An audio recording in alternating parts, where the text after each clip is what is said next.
नमस्कार। आकाशवाणी से प्रस्तुत है समाचार प्रभात।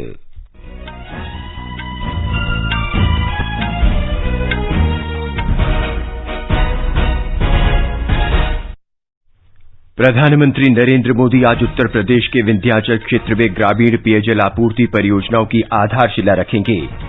G20 शिखर सम्मेलन में प्रधानमंत्री ने कोरोना के बाद की दुनिया के लिए नया वैश्विक सूचकांक बनाने का आह्वान किया। पंजाब के किसानों ने रेल रोको आंदोलन समाप्त करने का फैसला किया। उपराष्ट्रपति एम वेंकैया नायडू ने कहा, विश्व समुदाय को आतंकवाद को प्रायोजित करने वाले देशों को अलग थलग करना चाहिए। और टेनिस में एटीपी फाइनल्स के खिताबी मुकाबले में आज ऑस्ट्रिया के डोमिनिक थिएम का मुकाबला रूस के डेनियल मेदवेदेव से।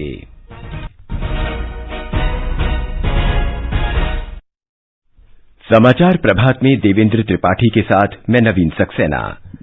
कोविड महामारी के खिलाफ देश एकजुट होकर लड़ रहा है। आप भी हमारे साथ सुरक्षा और बचाव के 3 आसान एहतियाती उपायों का संकल्प लें। मास्क पहनें, 2 गज दूरी है जरूरी, सुरक्षित दूरी बनाए रखें, हाथ और मुंह साफ रखें। अब समाचार विस्तार से। प्रधानमंत्री नरेंद्र मोदी आज उत्तर प्रदेश के विंध्याचल क्षेत्र में मिर्जापुर और सोनभद्र जिलों में ग्रामीण पेयजल आपूर्ति परियोजनाओं की आधारशिला रखेंगे। प्रधानमंत्री इस अवसर पर ग्रामीण जल तथा स्वच्छता समिति के सदस्यों से बातचीत करेंगे।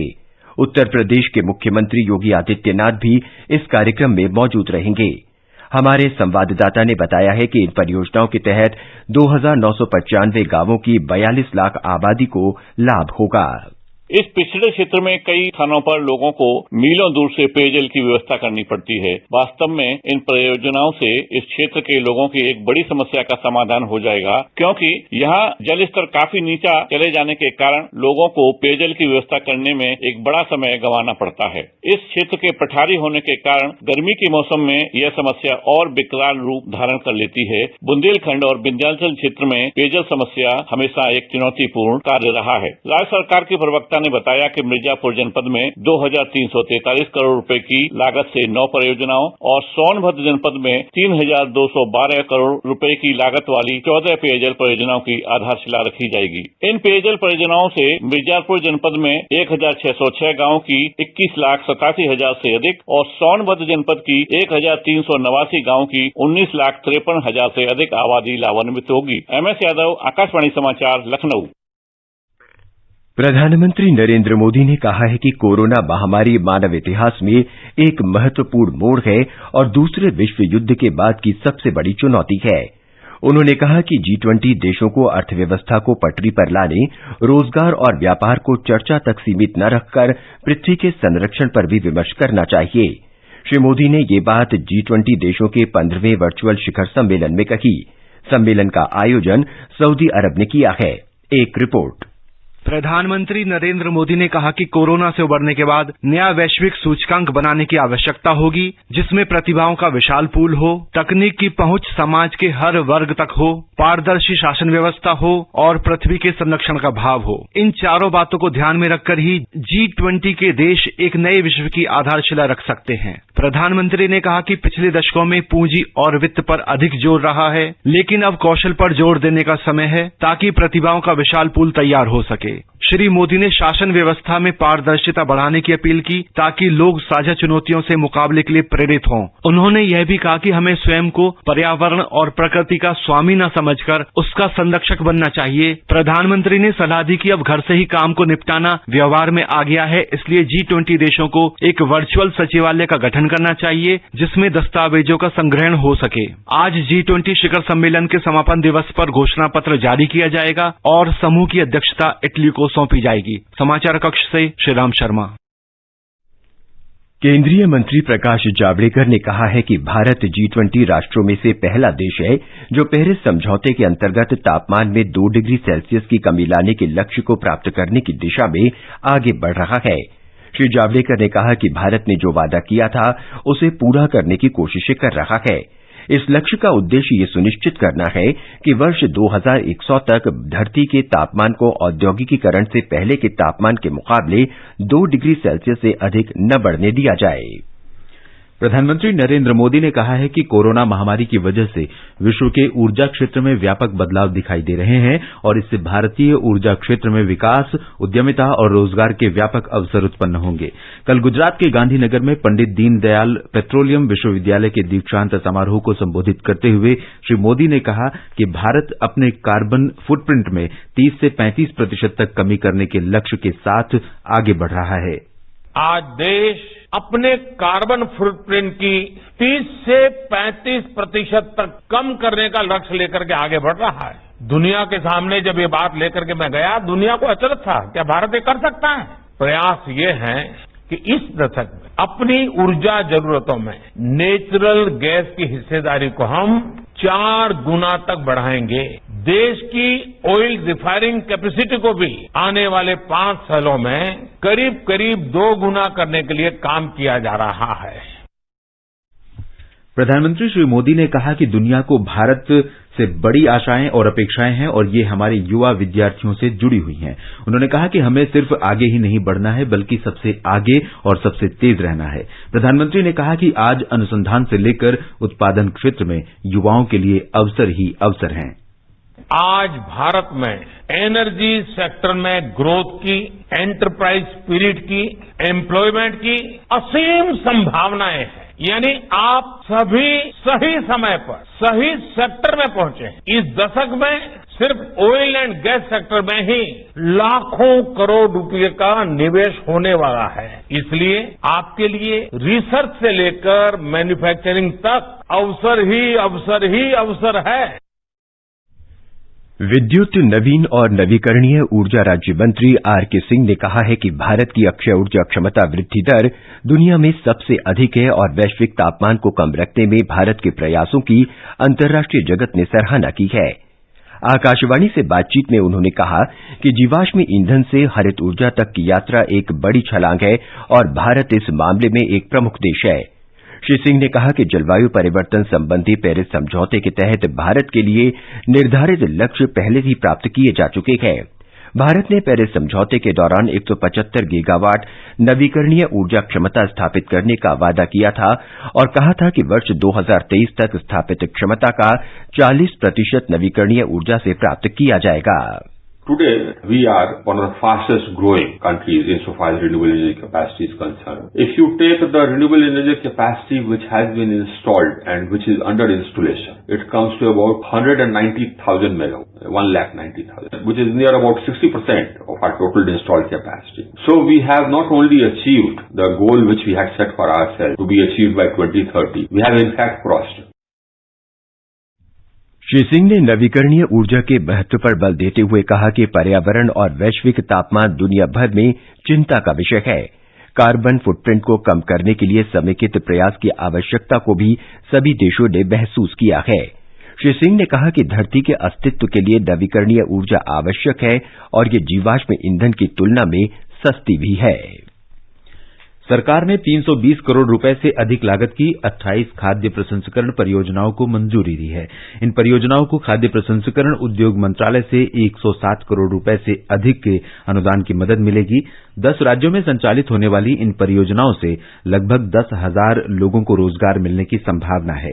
इन 28 परियोजनाओं से रोजाना 1,237 मीट्रिक टन की प्रसंस्करण क्षमता तैयार होगी। ये परियोजनाएं मध्य प्रदेश, गुजरात, उत्तर प्रदेश, महाराष्ट्र, जम्मू कश्मीर, कर्नाटक, तमिलनाडु, उत्तराखंड, असम और मणिपुर राज्यों में संचालित होंगी। उपराष्ट्रपति एम वेंकैया नायडू ने विश्व समुदाय से आतंकवाद को प्रायोजित करने वाले देशों को अलग थलग करने और उनके खिलाफ प्रतिबंध लगाने का आह्वान किया है। आतंकवाद के बढ़ते संकट पर चिंता प्रकट करते हुए उपराष्ट्रपति ने संयुक्त राष्ट्र से इस मुद्दे पर विचार विमर्श पूरा करने और अंतर्राष्ट्रीय आतंकवाद पर भारत के लंबे समय से लंबित प्रस्ताव को अपनाने की अपील की। उपराष्ट्रपति वेंकैया नायडू कल लाल बहादुर शास्त्री राष्ट्रीय प्रबंधन संस्थान द्वारा इन्फोसिस फाउंडेशन की अध्यक्ष सुधा मूर्ति को लाल बहादुर शास्त्री राष्ट्रीय पुरस्कार से सम्मानित करने के लिए आयोजित एक कार्यक्रम को संबोधित कर रहे थे। उन्होंने कहा कि संयुक्त राष्ट्र में सुधार तथा अधिक समावेशी और न्यायसंगत विश्व व्यवस्था बनाने की आवश्यकता है। श्री नायडू ने सभी देशों, विशेष रूप से दक्षिण एशिया में शांति को बढ़ावा देने, गरीबी उन्मूलन, जनता की सामाजिक आर्थिक स्थितियों में सुधार लाने और आतंकवाद के खतरे का सफाया करने के लिए सभी देशों की आवश्यकता पर जोर दिया। गृहमंत्री अमित शाह ने कहा है कि केंद्र सरकार प्रधानमंत्री नरेंद्र मोदी के नेतृत्व में कोविड महामारी से प्रभावशाली तरीके से निपट रही है। उन्होंने कल शाम चेन्नई में चेन्नई मेट्रो के दूसरे चरण की परियोजना सहित 68,000 करोड़ रुपए की विभिन्न ढांचागत परियोजनाओं का शुभारंभ किया। चेन्नई मेट्रो रेल का दूसरा चरण 118 किलोमीटर का होगा। 61,843 करोड़ रुपए की लागत वाली इस परियोजना का उद्देश्य शहर में आधुनिक परिवहन संपर्क सुविधा उपलब्ध कराना है। अपने संबोधन में श्री शाह ने महामारी की स्थिति से निपटने में राज्य के रिकॉर्ड की सराहना करते हुए कहा कि ये सरकार की प्राथमिकता है और तमिलनाडु 97% रिकवरी दर के साथ सभी राज्यों से आगे है। श्री शाह ने राज्य में प्रमुख दलों कांग्रेस और डीएमके से सवाल किया कि यूपीए सरकार के शासन में हुए 2G घोटाले जैसे मुद्दों पर बात करने के लिए उनके पास क्या नैतिकता है। उन्होंने कहा कि भ्रष्टाचार की बात करने से पहले विपक्ष अपने आप पर नजर डाले। ये समाचार आकाशवाणी से प्रसारित किए जा रहे हैं। Come on boys, let's go practice. अरे रुक यार, मेरे बैंक अकाउंट में गलत एंट्री का प्रॉब्लम हो गया है। तो बैंक को कंप्लेन करना। बैंक को लिखे 1 महीना हो गया है, बट वो गूगली पे गूगली डाले जा रहे हैं। तो आरबीआई के बैंकिंग लोकपाल को इन्फॉर्म करो। रुक, मैं समझाता हूँ। जैसे क्रिकेट में 3rd अंपायर, वैसे ही आरबीआई का बैंकिंग ओम्बड्समैन। आरबीआई कहता है अगर बैंक आपकी कंप्लेंट को 1 महीने में नहीं सुलझाता तो आरबीआई के बैंकिंग ओम्बड्समैन में कंप्लेंट करो। ये आरबीआई का आसान तरीका है आपकी कंप्लेंट सुलझाने का, और वो भी फ्री। समझे? आरबीआई कहता है जानकार बनिए, सतर्क रहिए। अधिक जानकारी के लिए 144440 पर मिस्ड कॉल दें। भारतीय रिजर्व बैंक द्वारा जनहित में जारी। सामान पैक कर दिया है, अपना ख्याल रखिएगा। और आप यहाँ परिवार का, माँ को अस्पताल लेके जाना है। और पैसे? अरे मैं ही तो जा रहा हूँ शहर। माँ का आयुष्मान भारत कार्ड तो यहीं छोड़े जा रहा हूँ ना। तो इससे यहाँ भी मुफ्त इलाज मिलेगा? हमारी ऐसी ही जरूरतों को समझकर प्रधानमंत्री जी ने कहा है। आयुष्मान भारत योजना के साथ एक बहुत बड़ी विशेषता पोर्टेबिलिटी की सुविधा भी है। पोर्टेबिलिटी ने देश को एकता के रंग में रंगने में भी मदद की है। यानी बिहार का कोई गरीब अगर चाहे तो उसे कर्नाटका में भी वही सुविधा मिलेगी जो उसे अपने राज्य में मिलती है। भारत सरकार की आयुष्मान भारत पीएम जय योजना दे रही है देश के 50 करोड़ से अधिक लोगों को प्रति वर्ष रुपए 5 लाख तक का मुफ्त इलाज। योजना के तहत लाभार्थियों के लिए कोविड-19 की जांच और इलाज मुफ्त है। 14555 पर कॉल कर योजना में अपना नाम जानिए और ई कार्ड बनवाने के लिए नजदीकी सीएससी केंद्र या सूचीबद्ध सरकारी या प्राइवेट अस्पताल जाएं। आयुष्मान भारत की छांव, शहर हो या गांव। समाचार प्रभात में आपका फिर स्वागत है। आगे बढ़ने से पहले एक नजर मुख्य समाचारों पर। प्रधानमंत्री नरेंद्र मोदी आज उत्तर प्रदेश के विंध्याचल क्षेत्र में ग्रामीण पेयजल आपूर्ति परियोजनाओं की आधारशिला रखेंगे। G20 शिखर सम्मेलन में प्रधानमंत्री ने कोरोना के बाद की दुनिया के लिए नया वैश्विक सूचकांक बनाने का आह्वान किया। पंजाब के किसानों ने रेल रोको आंदोलन समाप्त करने का फैसला किया। उपराष्ट्रपति एम वेंकैया नायडू ने कहा, विश्व समुदाय को आतंकवाद को प्रायोजित करने वाले देशों को अलग थलग करना चाहिए। और टेनिस में एटीपी फाइनल्स के खिताबी मुकाबले में आज ऑस्ट्रिया के डोमिनिक थिएम का मुकाबला रूस के डेनिल मेदवेदेव से। पंजाब में प्रदर्शनकारी किसानों ने अपना रेल रोको धरना कल से समाप्त करने का फैसला किया है। प्रदर्शनकारियों ने कहा है कि उन्होंने ये फैसला यात्री गाड़ी और मालगाड़ियों के सुचारू संचालन के लिए किया है। उन्होंने कहा कि पंजाब के व्यापारियों, उद्योगपतियों और कामगारों को पेश आ रही समस्याओं को देखते हुए भी उन्होंने ये निर्णय लिया है। पंजाब के मुख्यमंत्री कैप्टन अमरिंदर सिंह ने केंद्र से राज्य में सभी रेल सेवाएं फिर से शुरू करने की अपील की है। रेल मंत्रालय ने एक ट्वीट में कहा है कि उन्हें पंजाब सरकार से यात्री और मालगाड़ी दोनों के फिर से शुरू करने के लिए सूचना प्राप्त हुई है। कोविड के 46,232 नए मरीजों के साथ देश में संक्रमित हुए लोगों की कुल संख्या 90,50,598 हो गई है। स्वास्थ्य मंत्रालय ने बताया कि देश में अब तक 1,32,726 लोगों की मौत हो चुकी है। इस दौरान 49,715 लोग ठीक हुए, जिन्हें मिलाकर अब तक देश में कोरोना के 84,78,124 रोगी ठीक हो चुके हैं। स्वस्थ होने की दर 93.67% हो गई है। देश में इस समय कोविड के सक्रिय मरीजों की संख्या 4,39,747 है। भारतीय आयुर्विज्ञान अनुसंधान परिषद ने कहा है कि देश में अब तक 13,57,808 कोरोना जांच की जा चुकी हैं।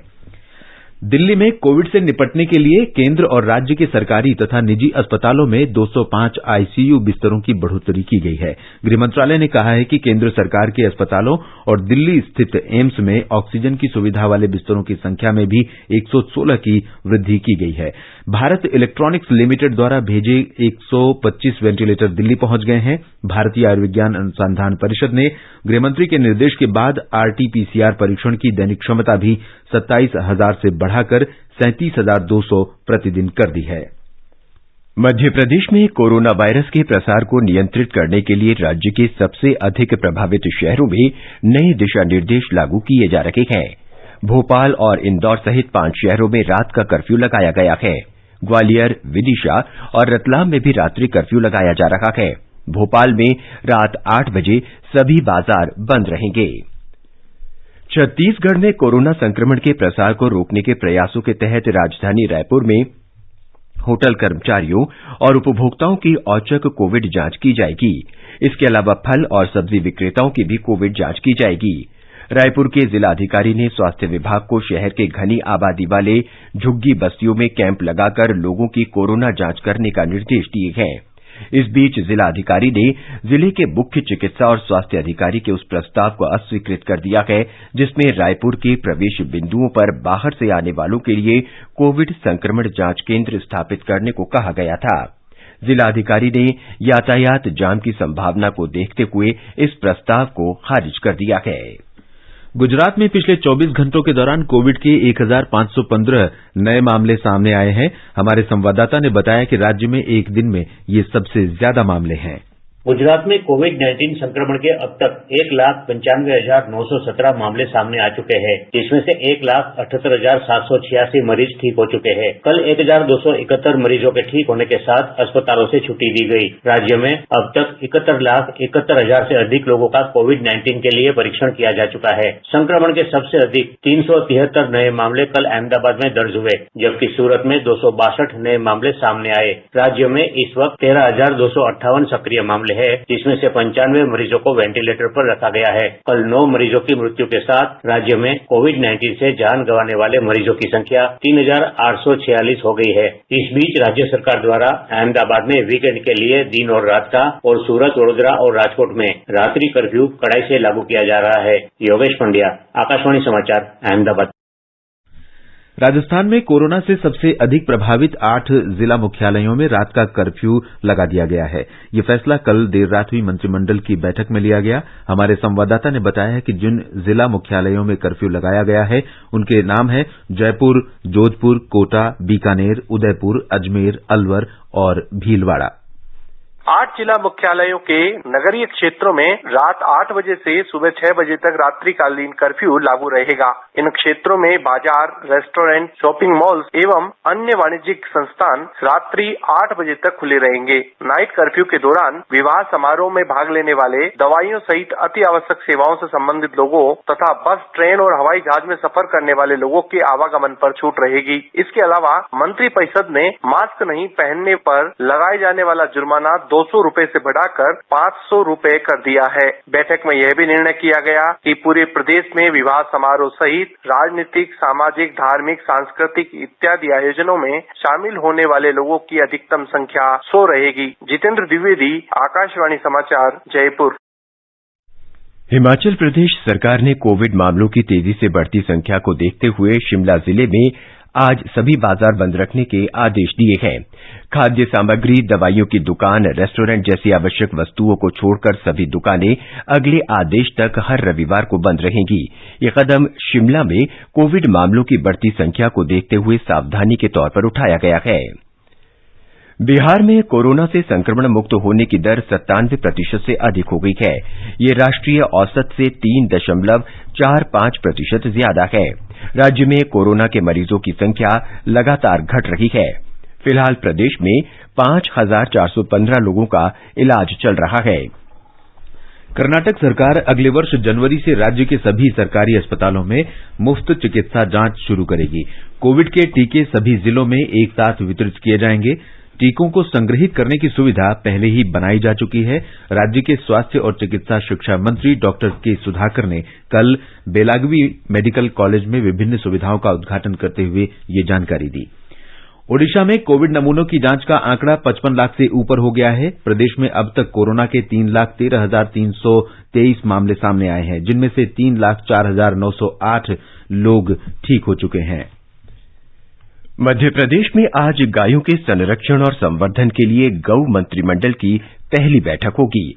मुख्यमंत्री शिवराज सिंह चौहान भोपाल में इस वर्चुअल बैठक में भाग लेंगे। हमारे संवाददाता ने बताया है कि इसी समय आगर मालवा जिले के सालरिया में स्थित गौ अभ्यारण्य में हो रही इस बैठक में देश के 14 विशेषज्ञ भाग लेंगे। कैबिनेट के बाद मुख्यमंत्री सलारिया गौ अभ्यारण्य का निरीक्षण करने भी जाएंगे। यहां वे प्रमुख विशेषज्ञों के साथ गौ संरक्षण एवं संवर्धन पर विस्तृत चर्चा करेंगे। गौ कैबिनेट में कृषि, पशुपालन, वन, राजस्व, पंचायत एवं ग्रामीण विकास और गृह विभाग को शामिल किया गया है। गौ कैबिनेट के अध्यक्ष मुख्यमंत्री हैं। वहीं सदस्यों के रूप में मंत्री डॉक्टर नरोत्तम मिश्र, कुंवर विजय शाह, कमल पटेल, डॉक्टर महेंद्र सिंह सिसोदिया और प्रेम सिंह पटेल शामिल किए गए हैं। इस बीच प्रदेश में गौ संवर्धन और संरक्षण के लिए अन्य प्रदेशों की तरह काऊ सेस या गौ सेवा कर लगाने पर भी विचार किया जा रहा है। अपर मुख्य सचिव जेएन कंसोटिया ने बताया कि इनकम टैक्स की धारा 80G के तहत गाय के लिए दान करने पर आयकर में छूट का प्रावधान भी है। प्रदेश में फिलहाल स्वयंसेवी संस्थाओं द्वारा 627 गौशालाएं संचालित की जा रही हैं। इनमें 1,66,000 गौवंश है। संजीव शर्मा, आकाशवाणी समाचार, भोपाल। गुजरात के केवड़िया में इस महीने की 25 तारीख से 2 दिन के अखिल भारतीय पीठासीन अधिकारी सम्मेलन का आयोजन किया जाएगा। कल नई दिल्ली में लोकसभा अध्यक्ष ओम बिड़ला ने कहा कि इस वर्ष के सम्मेलन का विषय है विधायिका, कार्यपालिका और न्यायपालिका का सद्भावपूर्ण समन्वय, जीवंत लोकतंत्र की कुंजी। उन्होंने कहा कि राष्ट्रपति रामनाथ कोविंद सम्मेलन का उद्घाटन करेंगे। श्री बिड़ला ने कहा कि संवैधानिक पवित्रता को बनाए रखने के लिए ये हमारा सामूहिक प्रयास है, जो देश में शासन के तीनों अंगों और लोकतंत्र के निर्वहन के बीच आपसी सह अस्तित्व के लिए महत्वपूर्ण है।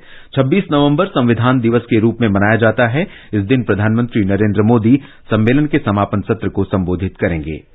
विश्व का सबसे बड़ा वर्दीधारी युवा संगठन नेशनल कैडेट कोर एनसीसी आज अपना 72वां स्थापना दिवस मना रहा है। स्थापना दिवस समारोह की शुरुआत नई दिल्ली स्थित राष्ट्रीय समर स्मारक पर एक कार्यक्रम में जीवन का सर्वोच्च बलिदान देने वाले शहीदों को श्रद्धांजलि अर्पित करके की गई। इस मौके पर रक्षा सचिव अजय कुमार और एनसीसी के महानिदेशक लेफ्टिनेंट जनरल राजीव चोपड़ा ने शहीदों को पुष्पांजलि अर्पित की। कार्यक्रम में रक्षा सचिव ने कहा कि एनसीसी कैडेट ने कोरोना योद्धाओं के रूप में कोविड महामारी के दौरान इससे निपटने के उपायों के बारे में लोगों को जागरूक करके निस्वार्थ भाव से अपनी सेवाएं दी हैं। आतंकियों को धन मुहैया कराने पर नजर रखने वाली अंतर्राष्ट्रीय संस्था वित्तीय कार्रवाई कार्यबल FATF ने कहा है कि मनी लॉन्ड्रिंग को रोकने के मामले में G20 देशों को मानदंड प्रस्तुत करना चाहिए। कार्यबल के अध्यक्ष मार्क्स प्लेयर ने कहा कि कई देशों की वित्तीय प्रणाली के कारण मनी लॉन्ड्रिंग और आतंकवादियों को धन उपलब्ध कराने को बढ़ावा मिल रहा है। उन्होंने कहा कि समूह 20 के सभी सदस्य देशों ने इसे रोकने के लिए प्रभावी कदम नहीं उठाए हैं। नारकोटिक्स कंट्रोल ब्यूरो एनसीबी ने कॉमेडियन भारती सिंह और उनके पति हर्ष लिम्बाचिया को कैनबिस भांग रखने पर गिरफ्तार किया है। दंपति को नारकोटिक ड्रग्स और साइकोट्रोपिक सब्सटेंस एक्ट के प्रावधानों के तहत कल गिरफ्तार किया गया। उन्हें आज अवकाशकालीन अदालत में पेश किए जाने की संभावना है। मनोरंजन उद्योग में मादक पदार्थों के कथित इस्तेमाल के सिलसिले में एनसीबी द्वारा चल रही जांच के तहत उनके घर की तलाशी ली गई थी। केंद्रीय शिक्षा मंत्री रमेश पोखरियाल निशंक को साहित्य के क्षेत्र में योगदान के लिए वातायन लाइफ टाइम अचीवमेंट पुरस्कार से सम्मानित किया गया है। श्री पोखरियाल को यह पुरस्कार इंग्लैंड में ब्रिटिश इंस्टीट्यूशंस ग्रुप द्वारा वीडियो कॉन्फ्रेंसिंग के माध्यम से आयोजित वातायन ब्रिटेन सम्मान समारोह में कल प्रदान किया गया। इस अवसर पर श्री पोखरियाल ने कहा कि ये केवल उनका व्यक्तिगत सम्मान नहीं है, बल्कि ये भारत, भारतीयता और भारतीय मूल्यों का सम्मान है। कर्नाटक के राज्यपाल वजुभाई वाला ने भारतीय अंतरिक्ष अनुसंधान संस्थान इसरो के अध्यक्ष के सिवन को डॉक्टर ऑफ साइंस की मानद उपाधि से सम्मानित किया। विश्वेश्वरैया तकनीकी विश्वविद्यालय ने ये उपाधि दी है। राज्यपाल ने देश के अंतरिक्ष कार्यक्रम को गौरवपूर्ण गति देने और सामाजिक भूमिका निभाने के लिए इसरो की भूमिका की प्रशंसा की। टेनिस में एटीपी फाइनल्स के खिताबी मुकाबले में आज दुनिया के नंबर 3 खिलाड़ी डोमिनिक थिएम का मुकाबला डेनिल मेदवेदेव से होगा। ऑस्ट्रिया के थिएम ने लंदन में हुए मुकाबले में नोवाक जोकोविच को हराकर लगातार दूसरी बार फाइनल में जगह बनाई है। रूस के डेनिल मेदवेदेव 20 बार के grand slam champion Rafael Nadal को हराकर फाइनल में पहुंचे हैं। और अब एक नजर आज के मौसम पूर्वानुमान पर। दिल्ली में आज सुबह नमी रहने और बाद में आंशिक रूप से बादल छाए रहने की संभावना है। तापमान 9 से 23 डिग्री सेल्सियस के बीच रहने का अनुमान है। मुंबई में बादल छाए रहेंगे। तापमान 22 से 33 डिग्री सेल्सियस के बीच रहेगा। चेन्नई में आंशिक रूप से बादल छाए रहेंगे। तापमान 22 और 32 डिग्री सेल्सियस के बीच रहने के आसार हैं। कोलकाता में भी आंशिक रूप से बादल छाए रहेंगे। तापमान 17 से 28 डिग्री सेल्सियस के बीच रहने की संभावना है। जम्मू में न्यूनतम तापमान 9 डिग्री सेल्सियस और अधिकतम 23 डिग्री सेल्सियस रहने का अनुमान है। शहर में आंशिक रूप से बादल छाए रहेंगे। श्रीनगर में आसमान साफ रहेगा। दोपहर बाद आंशिक रूप से बादल छाए रहने की संभावना है। न्यूनतम तापमान 0 से 1 डिग्री सेल्सियस नीचे दर्ज किया गया और अधिकतम 11 डिग्री सेल्सियस तक रहने का अनुमान है। लेह में आंशिक रूप से बादल छाए रहेंगे। न्यूनतम तापमान 0 से 10 डिग्री सेल्सियस नीचे दर्ज किया गया। अधिकतम 5 डिग्री सेल्सियस रह सकता है। गिलगित में दोपहर बाद आमतौर पर बादल छाए रहेंगे। न्यूनतम तापमान 0 से 3 डिग्री सेल्सियस कम रहा। अधिकतम 13 डिग्री सेल्सियस रहने का अनुमान है। मुजफ्फराबाद में दोपहर बाद बादल छा सकते हैं। तापमान 4 से 17 डिग्री सेल्सियस के बीच रहने की संभावना है। समाचार कक्ष से नईम अख्तर। ये समाचार हमारी वेबसाइट newsonair.com/hindi पर भी उपलब्ध हैं। चलो मिलकर एक शुरुआत करें, चलो एक फैसला आज करें, मास्क नहीं तो टोकेंगे, कोरोना को रोकेंगे, चलो एक इरादा करते हैं, चलो खुद से वादा करते हैं, मास्क नहीं तो टोकेंगे, कोरोना को रोकेंगे।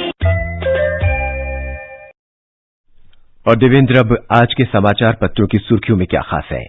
जी नवीन, जम्मू कश्मीर के नगरोटा में आतंकी हमले की साजिश को नाकाम किए जाने के बाद पाकिस्तान को दिया गया कड़ा संदेश आज सभी समाचार पत्रों में प्रमुखता से है। राष्ट्रीय सहारा ने सुर्खी दी है, नापाक हरकत पर भारत सख्त, नगरोटा के पाकिस्तानी कनेक्शन पर पाक उच्चायोग के अधिकारी तलब, सख्त विरोध जताया। वहीं दैनिक जागरण ने लिखा है, नगरोटा में पाक साजिश के पुख्ता सबूत। वीर अर्जुन ने सुर्खी दी है, नगरोटा मुद्दे पर सरकार सख्त। हिंदुस्तान ने अपने पहले पन्ने पर दिया है, नगरोटा मुठभेड़ पर पाक को चेताया, पाकिस्तानी दूतावास के कार्यकारी तलब, कहा आतंकी गतिविधियां बंद करें। कोरोना संकट के बीच शुरू हुए 15वें G20 शिखर सम्मेलन में गूंजा मोदी मंत्र, वीर अर्जुन के पहले पन्ने पर है। वहीं हिंदुस्तान ने संवाद शीर्षक से दिया है, प्रधानमंत्री मोदी ने कहा, कोरोना द्वितीय विश्व युद्ध जैसी चुनौती। तेजी से बढ़ते कोरोना मामलों को देखते हुए दिल्ली के बाद एनसीआर के शहरों में भी कड़े कदम उठाए जा रहे हैं। नोएडा, गाजियाबाद में शादियों में 100 से ज्यादा लोगों पर रोक को आज के सभी समाचार पत्रों ने दिया है। आयुर्वेद के डॉक्टर अब कर सकेंगे बड़ी सर्जरी, आज के सभी अखबारों ने पहले पन्ने पर दिया है। अमर उजाला ने लिखा है, आयुर्वेद चिकित्सक भी हड्डी, नाक, कान की कर सकेंगे सर्जरी। केंद्र ने दी मंजूरी, पाठ्यक्रम में जोड़ी जाएगी प्रशिक्षण की प्रक्रिया। दैनिक जागरण लिखता है, वैद्य अब ऑपरेशन के जरिए भी करेंगे इलाज। पंजाब में 2 महीने से ठप पड़ी रेल सेवाएं बहाल होने के आसार को भी अखबारों ने अपने पहले पन्ने पर जगह दी है। दैनिक ट्रिब्यून की सुर्खी है, कल पटरियों से हटेंगे किसान। नवभारत टाइम्स लिखता है, पंजाब के किसान माने कल से चल सकेंगी रेलगाड़ियां। राजपथ पर होने वाले गणतंत्र दिवस समारोह में इस बार कोरोना का असर देखने को मिलेगा। सभी समाचार पत्रों ने इस खबर को प्रमुखता से प्रकाशित किया है। नवभारत टाइम्स लिखता है, 26 जनवरी की परेड भी सोशल दूरी के साथ। परेड देखने के लिए टिकट की व्यवस्था को भी खत्म किया जा सकता है। हैदराबाद के 14 वर्षीय अगस्त जायसवाल सबसे कम उम्र में स्नातक की पढ़ाई करने वाले देश के पहले छात्र बने। उस्मानिया यूनिवर्सिटी से की पढ़ाई प्राप्त की जर्नलिज्म की डिग्री हरिभूमि में है। हिंदू देवी अन्नपूर्णा की अनोखी मूर्ति लौटाएगा कनाडा, जनसत्ता ने दिया है, जिसे 1 सदी से अधिक समय पहले भारत से चुराकर लाया गया था। और अंत में मुख्य समाचार एक बार फिर। प्रधानमंत्री नरेंद्र मोदी आज उत्तर प्रदेश के विंध्याचल क्षेत्र में ग्रामीण पेयजल आपूर्ति परियोजना की आधारशिला रखेंगे। G20 शिखर सम्मेलन में प्रधानमंत्री ने कोरोना के बाद की दुनिया के लिए नया वैश्विक सूचकांक बनाने का आह्वान किया। पंजाब के किसानों ने रेल रोको आंदोलन समाप्त करने का फैसला किया। उपराष्ट्रपति एम वेंकैया नायडू ने कहा, विश्व समुदाय को आतंकवाद को प्रायोजित करने वाले देशों को अलग थलग करना चाहिए। और टेनिस में एटीपी फाइनल्स के खिताबी मुकाबले में आज ऑस्ट्रिया के डोमिनिक थिएम का मुकाबला रूस के डेनियल मेदवेदेव से। इसके साथ ही समाचार प्रभात का ये अंक समाप्त हुआ। नमस्कार।